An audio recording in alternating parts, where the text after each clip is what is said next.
In this video, we're going to be talking about the nitrogen life cycle. We're going to be looking at start to finish.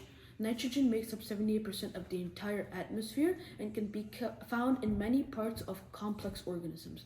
For example, in animals and plants, you can find nitrogenous bases like in the DNA. You can find nitrogen in ATP or amino acids.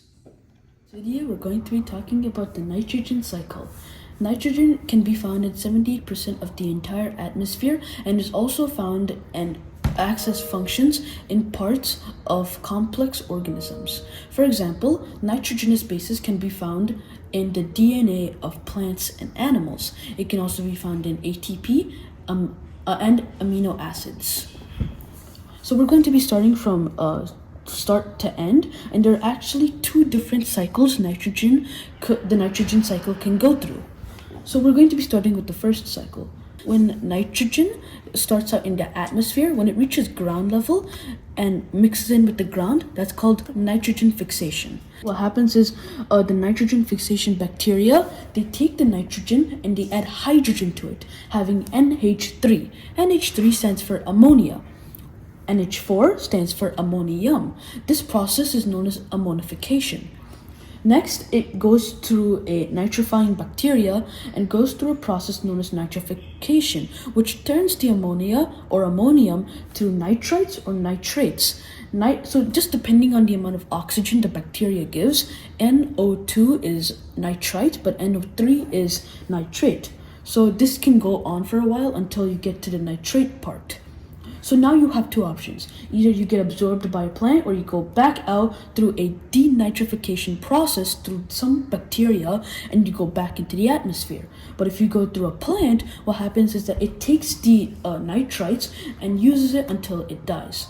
Now we're going to the second process. Once the organism dies, let's just say a plant in this example, let's say the plant dies and it goes through again the ammonification process, turning it, instead of a ammonia, it goes to ammonium because there's NH4, more hydrogen in this part. Then it goes through a nitrification process and turns into a nitrite. After some time, it turns to nitrate, and that can also go out through either ways. Now, if we were to take an animal, for example, let's say a herbivore, if that were to eat the plant before it died and got decomposed, then that means that the animal has the nitrogen that the plant used to have. Now, let's say a carnivore eats the herbivore. That will also get the nitrogen that the herbivore had. However, as the food chain goes on and on and on to different animals, what happens is that there won't be as much of the nitrogen as it first started out with, until, of course, it dies.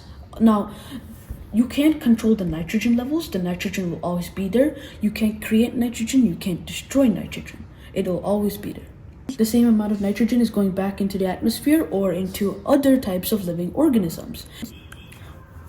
Now, it doesn't have to be just plants that can go through the decomposition process, but also animals, as animals also contain the nitrogenous bases or nitrogen in their body. So that can also go through the exact same way. It is ammonification, nitrification, and denitrification or assimilation.